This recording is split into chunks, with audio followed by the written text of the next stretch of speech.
will be in order. The chair lays before the House a communication from the Speaker.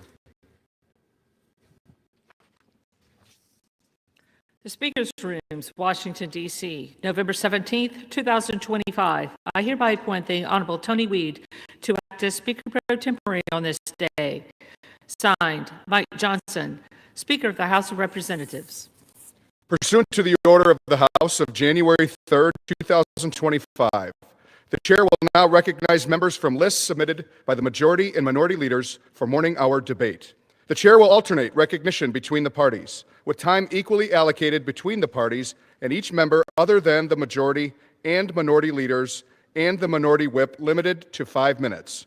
But in no event shall debate continue beyond 1:50 p.m. The chair recognizes the gentleman from Pennsylvania, Mr. Joyce, for 5 minutes.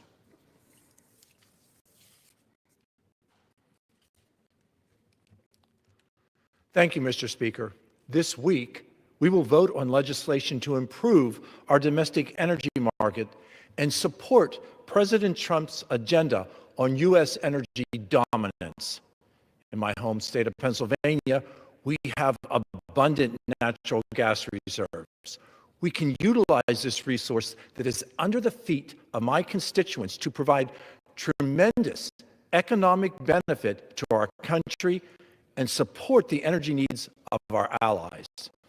Unfortunately, over the last 4 years, energy policy has stalled the necessary development of pipelines and export facilities.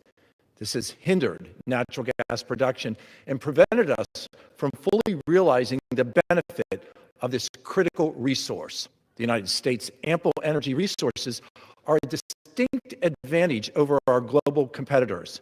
We can leverage this advantage to the benefit of my constituents and the benefit of all Americans by advancing this important legislation and putting energy policy in this country back on track. As a member of the Energy and Commerce Committee, I was proud to work to advance this legislation to the House floor, and I look forward to seeing it pass through Congress on the way to being signed into law by President Trump. Thank you. Mr. Speaker, I rise today to join in commemorating the 75th anniversary of the James E. Van Zandt VA Medical Center in Altoona, Pennsylvania. 33 years after the VA Medical Center in Altoona was opened, Congress renamed the facility in honor of the former U.S. Representative James E. Van Zandt, who was the catalyst for the establishment of the VA Medical Center in Altoona. Elected to 11 terms in the U.S. House, served with the United States Navy in both World War I and World War II, and was the national commander of the Veterans of Foreign Wars from 1934 to 1936. He retired as a Rear Admiral from the United States Navy Reserve in 1959. The legacy of devoted service that distinguished the life of Representative Van Zandt remains as a source of inspiration for all. I am proud that my longstanding ties to the Van Zandt VA Medical Center include my service as a consultant serving our veterans. On behalf of everyone in the Pennsylvania 13th Congressional District, I congratulate and express my personal gratitude for the excellent health care that has been provided to the veterans there, continuing today and into the future. Thank you.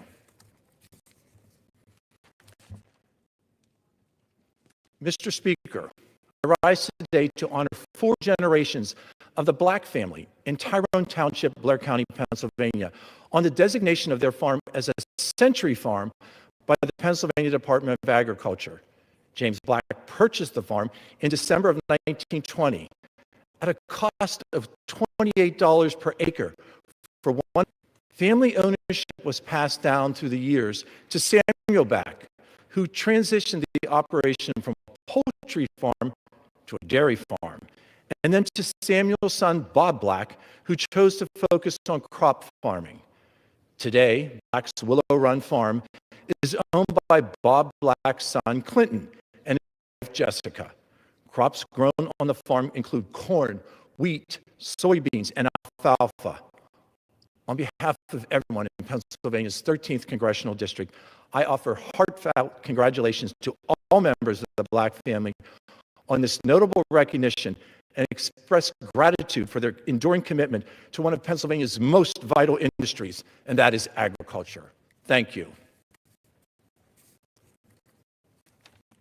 Mr. Speaker, I rise today to recognize Krista Pontius on her selection of the recipient of the Krista is a longtime agriculture teacher and the FFA advisor at Greenwood High School in Millerstown, Pennsylvania.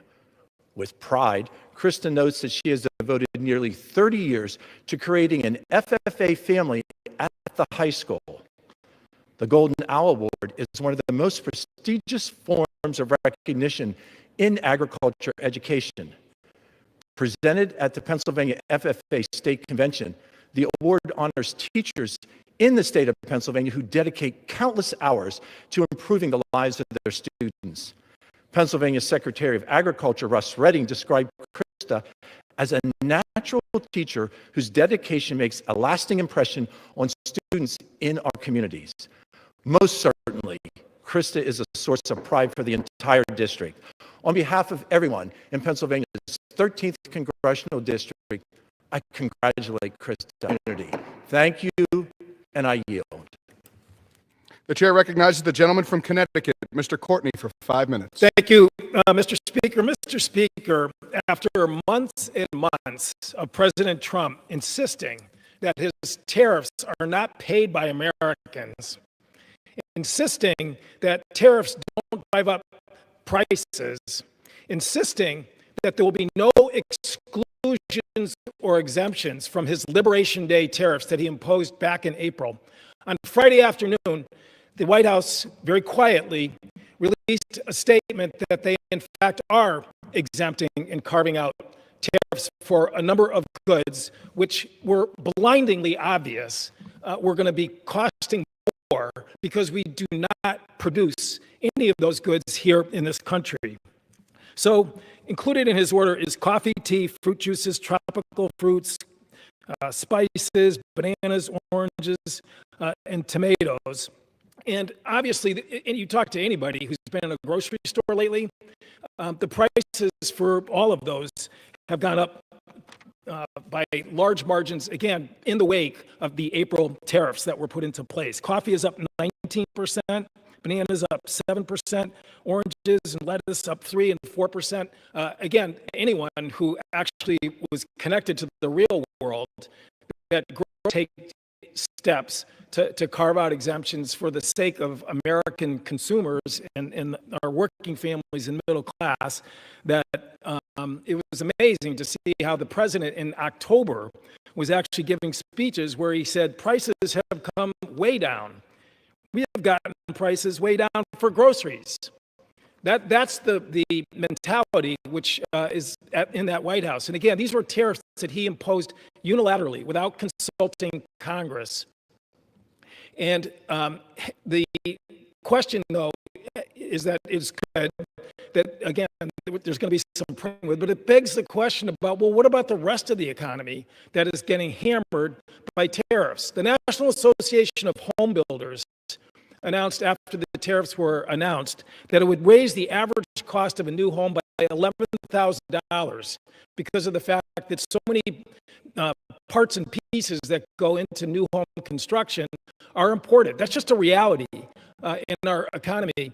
And when we talk about the cost of living and affordability of housing in terms of getting rents and new construction restarted. So what about that, Mr. President?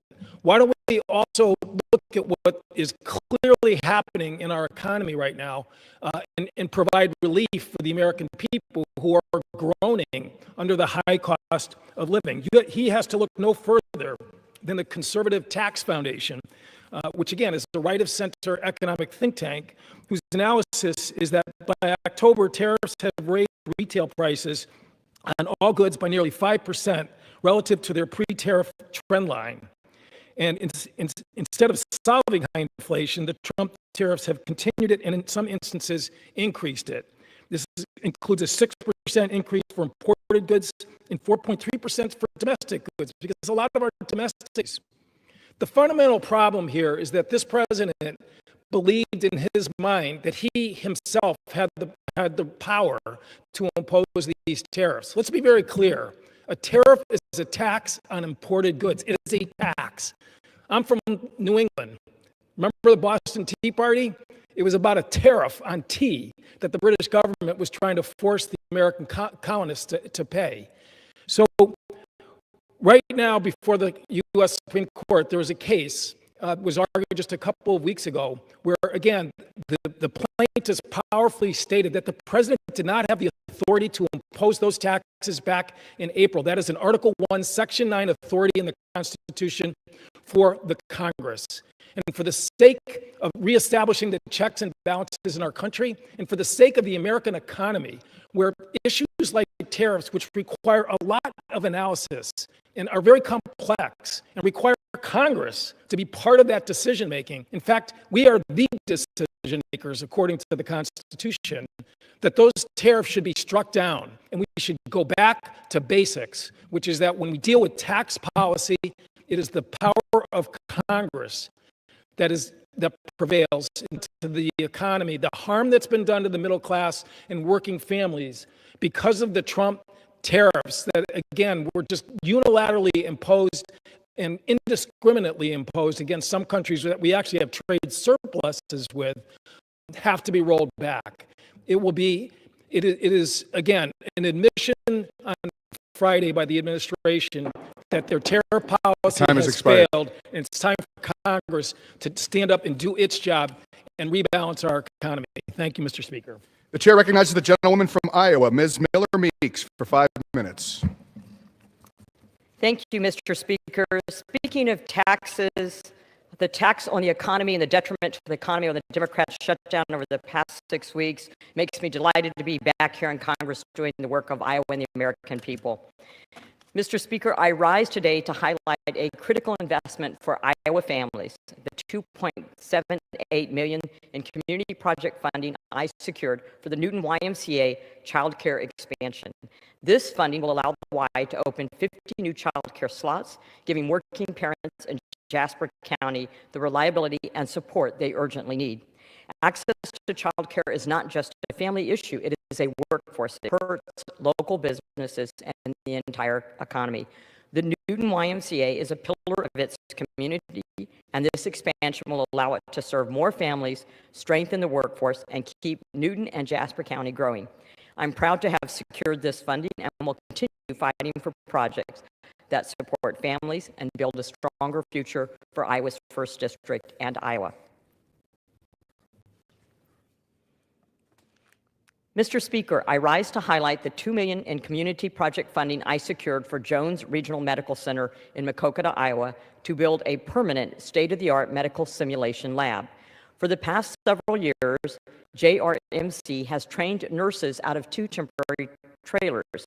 And despite those challenges, their program continues to produce highly skilled providers who are urgently needed across Iowa, especially nurses and EMTs. This funding will create a 1,700 square foot advanced simulation center that will allow more students to graduate each year and expand training for high demand medical fields. This investment ensures communities across Jones County have access to trained, qualified healthcare providers. I'm proud to have secured this funding and remain committed to strengthening healthcare access and workforce training across Iowa.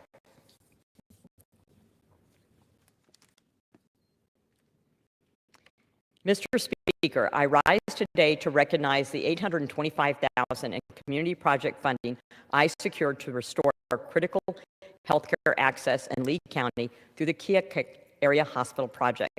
Since Keokuk lost its hospital in 2022, residents have faced delays in emergency and specialty care to travel over an hour for life-saving treatment. This funding will help reopen emergency services and create outpatient specialty care, closing a major gap in healthcare access and restoring the safety net Lee County deserves. The CEO of Insight said that it was pivotal in establishing these services. This is about saving lives, strengthening rural health care, and giving families peace of mind. I'm proud to have secured this investment and will continue working to ensure rural Iowans receive the same quality care as any American, no matter their zip code. Thank you, Mr. Speaker. I yield back. The chair recognizes the gentleman from Virginia, Mr. Subramaniam, for 5 minutes.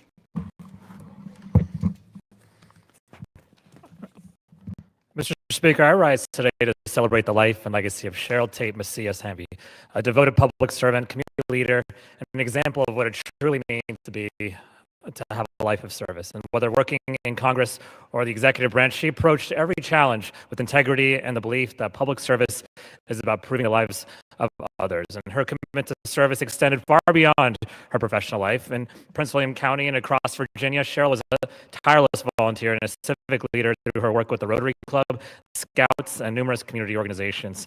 Cheryl also served as the chair of the Prince William County Democrats and brought people together, built bridges, and inspired others to lead with heart.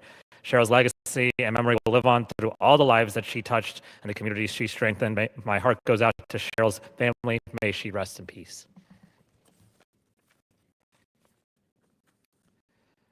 Mr. Speaker, I rise today to celebrate the life and legacy of J. Hamilton Lambert, a devoted public servant, a steady leader, and a Virginian who made a lasting difference. Through his many years of service, J. Lambert focused on making local government work better for the people it serves, and his service continued long after his government career. Through his work with the Claude Moore Charitable Foundation, he helped create opportunities for young people.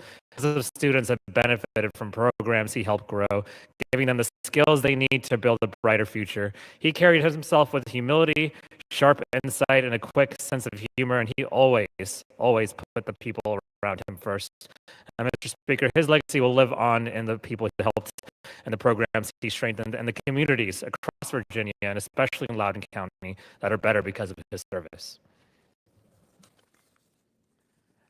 Mr. Speaker, I rise today to congratulate the Brentsville High School girls flag football team on winning the inaugural flag football championship.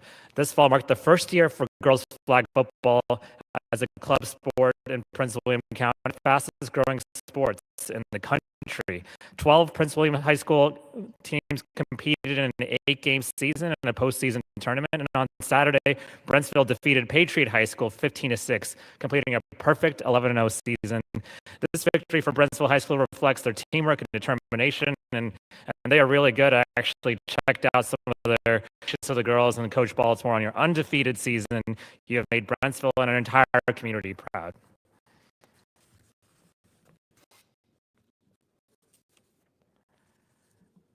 Mr. Speaker, I rise today to speak about a critical moment of hope and opportunity for the Syrian people.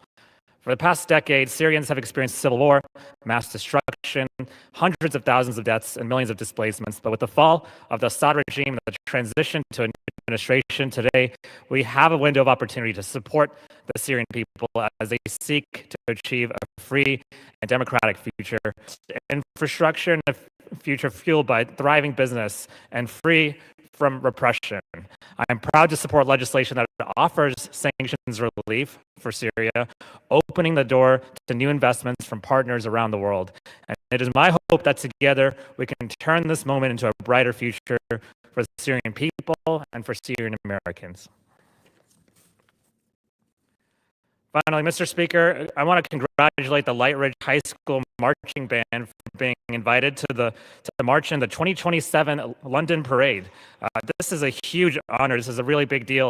And they were actually the first to be announced as being a part of that parade of all the high schools. And they are really good, actually. I had a chance to hear them perform live and be there when they were awarded this honor. They even played Golden from K-pop Demon Hunters. I appreciate them representing our community so well. Congratulations to Director Dan Adams and the entire Light Ridge community, and good luck in 2027. I yield back.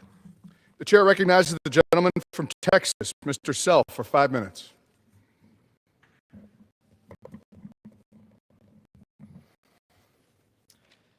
Mr. Speaker, I rise today to recognize 22 of our nation's finest veterans.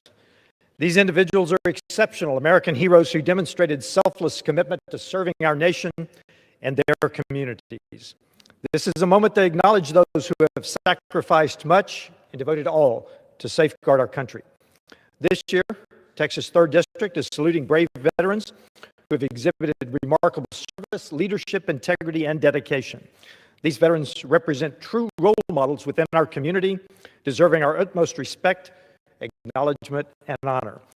The veterans from Texas 3rd Congressional District receiving the 2025 Veteran Commendation Award are as follows. Sergeant Christopher Acevedo, U.S. Army. Captain Travis Mills, U.S. Army. Major Gary Billings, U.S. Marine Corps. Master Sergeant Fernando Cruz Jr., U.S. Marine Corps. Senior Chief Petty Officer Vincent Riggs, U.S. Navy. Senior Airman David Davis, U.S. Air Force. Major Philip Shortino, U.S. Army. Staff Sergeant David Dubay, U.S. Air Force. Senior Airman Danny Stasik, U.S. Air Force. Staff Sergeant Robert Bay, U.S. Air Force. Sergeant Willie Frank Stevenson, U.S. Army. Master Sergeant Patrick Irvin, U.S. Air Force. Captain Ian Sullivan, U.S. Marine Corps. Sergeant Ayman Hatqua, U.S. Army. Colonel Dick Thompson, Jr., U.S. Air Force. Sergeant Paul David Hoke, U.S. Army. Chief Petty Officer Class James Johnson, U.S. Navy. Lance Corporal Frank Walker, Jr., U.S. Marine Corps. Command Master Chief Petty Officer Robert Jordan, U.S. Navy. Gunnery Sergeant Nick Mendoza, Jr., U.S. Marine Corps. To these 22 veterans, I salute you, God bless you, and God bless America. Mr. Speaker, I rise today to honor Captain Carol Young McGibbon, a distinguished graduate of the United States Military Academy at West Point. Commissioned into the U.S. Army Corps of Engineers in 1980 as part of the historic first class of female graduates, Captain McGibbon served our nation with distinction in leadership positions in Germany and beyond. Following her active duty service, Mrs. McGibbon dedicated 22 years to mentoring future Army leaders, assisting over 165 candidates in earning admission to West Point. Since 2003, Captain McGibbon has been a West Point admissions representative, and since 2006, the Congressional District Coordinator for Texas 3rd Congressional District. In that capacity, successive members of Congress, beginning with Congressman Sam Johnson from 2006 to 2018. Recognized by peers and leaders alike, Mrs. McGibbon received the Congressional Veteran Commendation Award from Congressman Sam Johnson in 2017, and the Ray Colvin Service Award from the West Point Society of North Texas in 2023. Professional achievements. She met her late husband, Kevin Vance McGibbon, while they were classmates at the United States Military Academy, and they married in October of 1981 after graduation.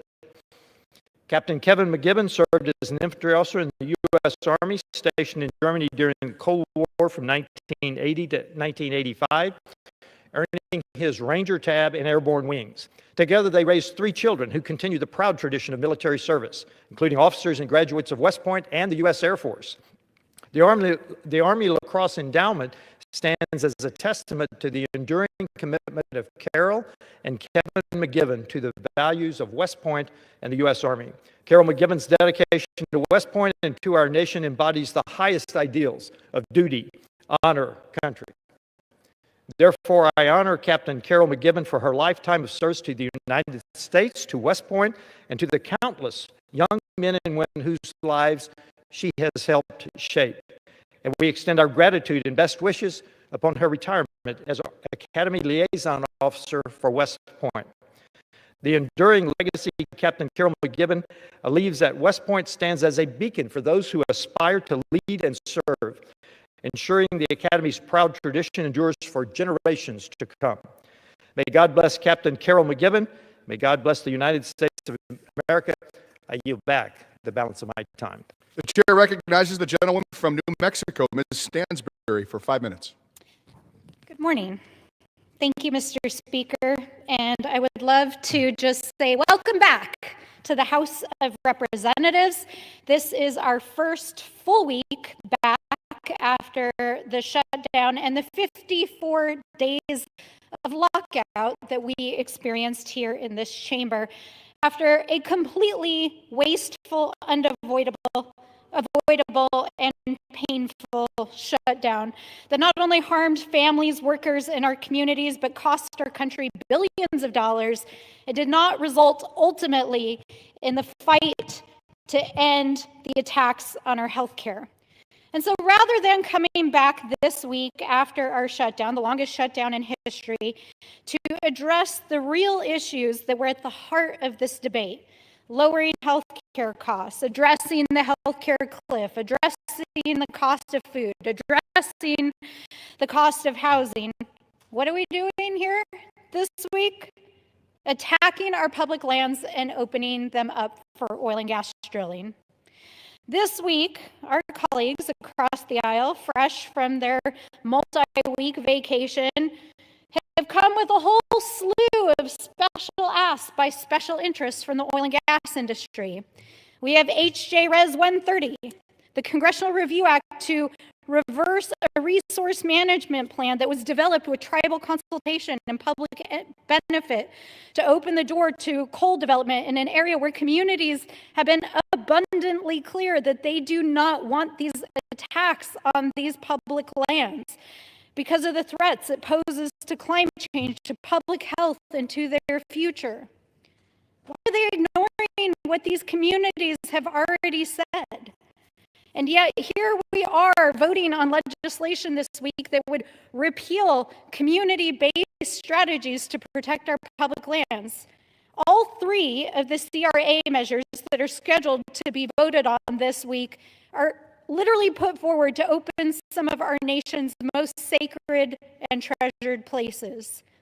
This includes opening protected areas in the Arctic that are not only important to protect for ecological, for wildlife, but for cultural reasons.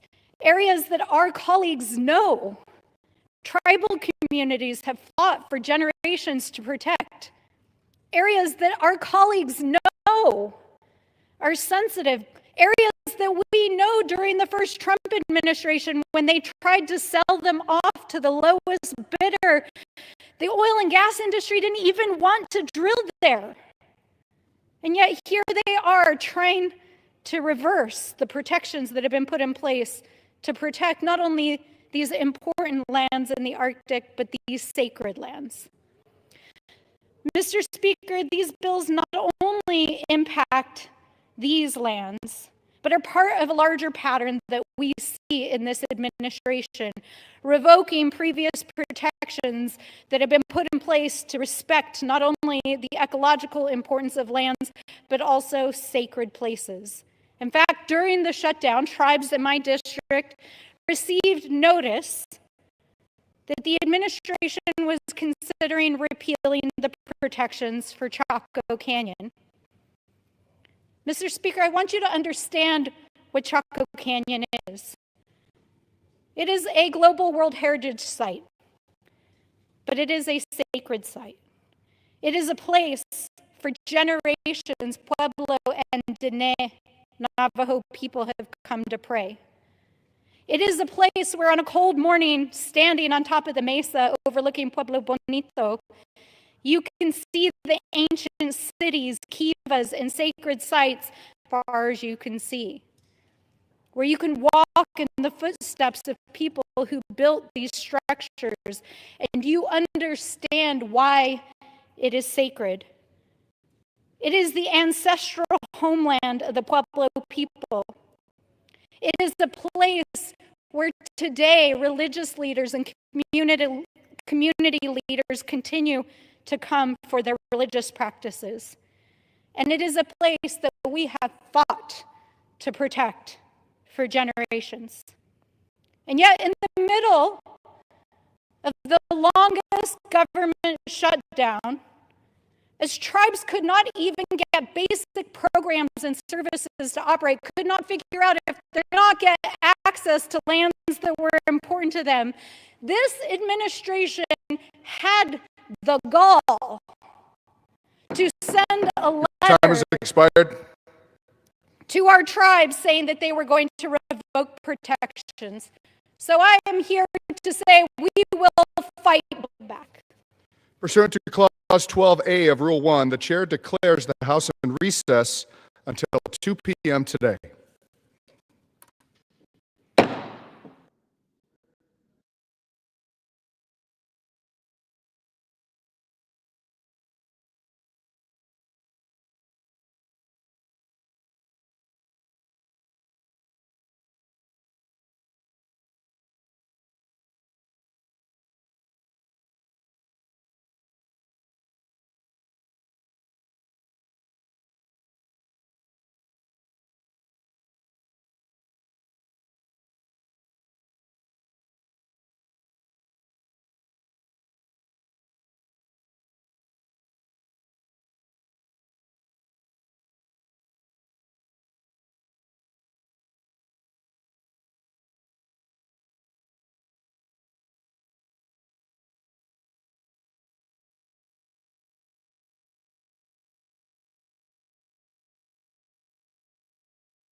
Enjoy more of our videos on the Community Advocate Network channel, and don't forget to like, share, and subscribe. If you would like to advertise your service, special announcement, or event, you may contact us at the Community Advocate Network at gmail.com. For community resources or services, visit our website at www.canmichigan.org.